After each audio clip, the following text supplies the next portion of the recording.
तो दोस्तों 10 से लेकर 12 फरवरी के बीच में जो अपकमिंग आईपीओ ओपन होने वाला है एक्स इंजीनियरिंग का आईपीओ, जो कि 10 से लेकर 12 फरवरी के बीच में ओपन रहेगा। तो इस वीडियो के अंदर हम रिव्यू करेंगे इस आईपीओ का और जानेंगे कि क्या इस आईपीओ में अप्लाई करना चाहिए नहीं करना चाहिए। देखिए सारी चीज़ें मैं आपके क्लियर करूंगा, डिसीजन आपको अपनी रिस्क अपना एनालिसिस लगा के बनाना है। सबसे पहले इसका ग्रे मार्केट का प्रीमियम जानेंगे, इससे हमें थोड़ा बहुत लिस्टिंग इसका अंदाजा हो पाएगा। एंकल लिस्ट तो अभी आना बाकी है, वो आएगी तब वो भी डिस्कस कर लेंगे। फिर इस कंपनी की डिटेल्स के बारे में जानेंगे, मतलब ये कंपनी क्या काम करती है, कौन से सेक्टर की कंपनी, फ्यूचर कैसा रह सकता है। फिर इसके फाइनेंशियल्स और फंडामेंटल्स जानेंगे, मतलब कंपनी प्रॉफिट मेकिंग है या लॉस मेकिंग है या उधारी वगैरह ज़्यादा तो नहीं है, और क्या सस्ती है महंगी है, सारी चीज़ें क्लियर हो जाएंगी। फिर इस आईपीओ की डिटेल्स देंगे, फिर जानेंगे कि अब क्या इस आईपीओ में या नहीं करे तो लिस्टिंग गेंस के हिसाब से, लॉन्ग टर्म के हिसाब से सारी चीज़ें जाएगी। तो कंपनी जो है एजेक्स इंजीनियरिंग, उसका सबसे पहले ग्रे मार्केट का प्रीमियम जाने तो लगभग 10% के आसपास बता रहा है, लगभग 60 रुपये पर शेयर। तो 10% के आसपास है, अभी डिमांड थोड़ी सी कम है। वैसे ग्रे मार्केट का प्रीमियम एक अंदाज़ा होता है, इसके पूरे भरोसे आप ना रहें। ये क्या होता है कि ऑफलाइन ब्रोकर से डिमांड आती है, मतलब जो भी इसका भाव वगैरह आता है तो वो क्या चेंज होता रहता है, गलत भी हो सकता है। तो पूरे भरोसे नहीं रहना है, सिर्फ एक अंदाज़ा लेना है हमें। तो अभी जीएमबी थोड़ी कम है तो अभी हमें वेट करना चाहिए। फिर इस कंपनी की डिटेल्स के बारे में जानते हैं, मतलब ये कंपनी क्या काम करती है। 1992 1992 के अंदर इनकॉर्पोरेट हुई थी, करीब करीब हो चुके हैं 32 साल अपने ही सेक्टर के अंदर, अब 33वां साल भी चल रहा है। तो एजेक्स इंजीनियरिंग जो मैन्युफैक्चर करती है, जो कंक्रीट इक्विपमेंट्स होते हैं, उसके अंदर है कंक्रीट मिक्सचर, ये बनाती है प्रोडक्ट्स की बात करें तो। दूसरा है बैचिंग प्लांट्स, ये होता है कंक्रीट के लिए। फिर आता है एक पेवर्स, पेवर्स जो होता है सड़क बनाने के लिए काम में आता है, पूरी सड़क उससे बनती, बहुत बड़ी मशीन होती है। फिर आता है ट्रांजिट मिक्सचर, ट्रांजिट मिक्सचर मैंने आपको बताया कि भाई इधर से उधर ट्रांसफ़र करना होता है भाई, 40-50 किलोमीटर 100 किलोमीटर, तो वो उससे ट्रांसफ़र हो जाता है।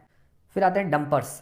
फिर आता है बूम पंप, बूम पंप के अंदर मतलब थोड़ी दूरी पर वर्टिकली डालना या हॉरिजेंटली ये कंक्रीट में डालना होता है, तो हाइड्रोलिक्स से मतलब रिलेटेड ये पंप होता है, तो उससे क्या आसानी से उधर उधर डाल सकते हैं। फिर आता है स्टेशनरी पंप, तो ये सारे पंप वगैरह या कंक्रीट से रिलेटेड जो भी इक्विपमेंट्स है ये मैन्युफैक्चर करती है, स्टार्टिंग टू लेकर एंड तक।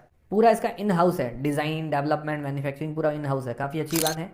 टोटल इसकी 4 मैन्युफैक्चरिंग यूनिट्स है कर्नाटका के अंदर। और बात करें कंक्रीट मिक्सचर के अंदर, मतलब जो इक्विपमेंट्स बनाती है उसके अंदर इंडिया के अंदर ये लीडिंग कंपनीज में इसका नंबर आता है, मतलब जो टॉप 5 कंपनीज होती है उसके अंदर इसका नंबर आता है। टोटल इसकी 51 डीलरशिप दी हुई है 23 स्टेट्स के अंदर, और इंडिया के अंदर इसके 114 टच पॉइंट्स है।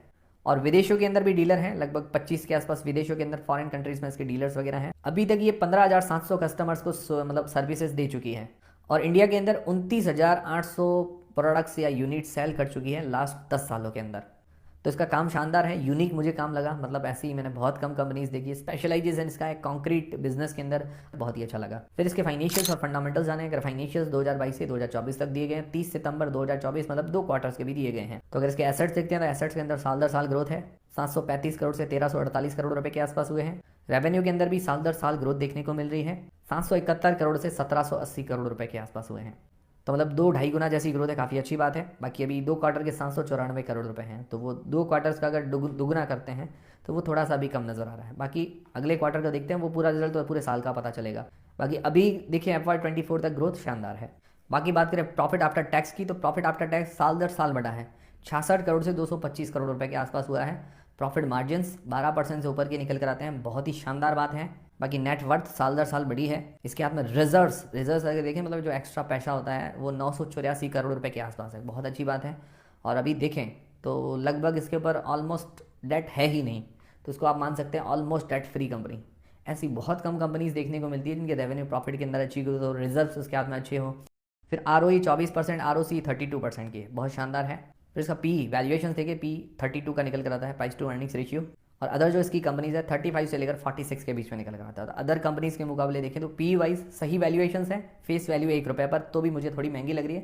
बाकी पी वाइज देखें अदर से ठीक है वैल्यूएशंस। प्राइस टू बुक देखें तो 7.86 का निकल कर आता है। अदर्स का देखें तो 3.56 से लेकर 11.22 के बीच में निकल कर आता है। प्राइस टू बुक के सबसे ठीक ठाक वैल्यूएशंस है। तो ओवरऑल आप कह सकते हैं कि ना तो ज़्यादा महंगी है और ना ही ज़्यादा सस्ती है, ठीक ठाक वैल्यूएशंस कह सकते हैं। बट ये कि फीस वैल्यू 1 रुपये पर थोड़ी और सस्ती करते तो बढ़िया रहता। फिर इस आईपीओ की डिटेल्स के बारे में जानते हैं, तो 10 से लेकर 12 फरवरी के बीच में ये आईपीओ ओपन रहेगा। फेस वैल्यू है 1 रुपये पर शेयर, 599 रुपये से लेकर 629 रुपये के बीच में इसका प्राइस बैंड रखा गया। 23 मतलब 23 शेयर्स का ये लॉट है, और इसका टोटल इशू साइज है 1269 करोड़ रुपए का पूरा OFS है। थोड़ा बहुत फ्रेश इशू लेके आते तो बढ़िया रहता। बाकी ओवरऑल जो इसकी कंडीशन है, फाइनेंशियल कंडीशन, उस हिसाब से लग रहा है कि इसको पैसों की अभी तो कोई खास जरूरत नहीं है। बाकी प्रमोटर की होल्डिंग अभी 93% की, बाद में थोड़ी कम हो जाएगी। एम्प्लॉयज को जो डिस्काउंट दिया गया है 59 रुपीज़ का, 59 रुपये का। रिटेल पोर्शन है 35% का। लिस्टिंग डेट है 17 फरवरी को। 17 फरवरी को शेयर मार्केट के अंदर लिस्ट हो जाएगा। तो ये है आईपीओ की पूरी डिटेल्स। अब सबसे मेन सवाल यह था कि क्या इस आईपीओ में अप्लाई करें या नहीं करें, तो लिस्टिंग गेंस के हिसाब से या लॉन्ग टर्म के हिसाब से।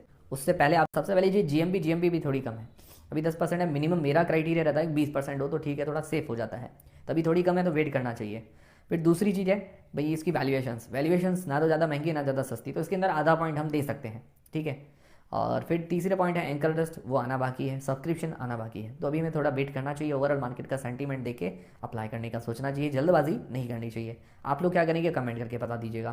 फिर लॉन्ग टर्म के हिसाब से जो लोग अप्लाई करना चाहते हैं तो पॉजिटिव्स और नेगेटिव्स दोनों ही देख लेते हैं। पॉजिटिव में मुझे इसका सेक्टर बहुत ही बढ़िया यूनिक लगा, और कंस्ट्रक्शन रिलेटेड मतलब जो कंक्रीट वगैरह बनाती है उसके इक्विपमेंट्स के अंदर ये लीडिंग कंपनी है इंडिया के अंदर, काफ़ी अच्छी बात है। फाइनेंशियली मुझे काफ़ी कंपनी शानदार लगी, सबसे बढ़िया इसका पार्ट लगा financials, almost debt free company है, कितनी अच्छी बात है। प्रॉफिट मार्जिन्स अच्छे हैं, 12% से ऊपर के हैं। वैल्यूएशंस ठीक ठीक है। बाकी आरओसी वगैरह बढ़िया है, सारी चीज़ें अच्छी नज़र आ रही है। बात करें नेगेटिव्स की, नेगेटिव्स ऐसा विशेष तो कुछ नहीं लगा मुझे, बट एक दो नेगेटिव्स बताता हूँ। जैसे पूरा ओएफएस है, थोड़ा बहुत फ्रेश इशू लाना चाहिए था, बट कंपनी की कंडीशन को देखते हुए कि लगता है कि भाई पैसों की तो ज़रूरत खास है नहीं, बनाए रखते हैं जैसी कंपनी है, खराब कंपनी नहीं है। आप लोग क्या करेंगे, अप्लाई करेंगे नहीं करेंगे, कमेंट करके बता दीजिएगा। बाकी मैं आपको डिसीजन वाला वीडियो मतलब फाइनल डिसीजन वगैरह सारी चीज़ें देता रहूँगा, तो हमसे जुड़े रहिए। वीडियो पसंद आए तो लाइक जरूर करें, और ये वीडियो देखने के बाद अगर आपकी हेल्प हुई तो वीडियो को लाइक जरूर करें, कमेंट करके जरूर बताएं। मिलते हैं दोस्तों अगले वीडियो के।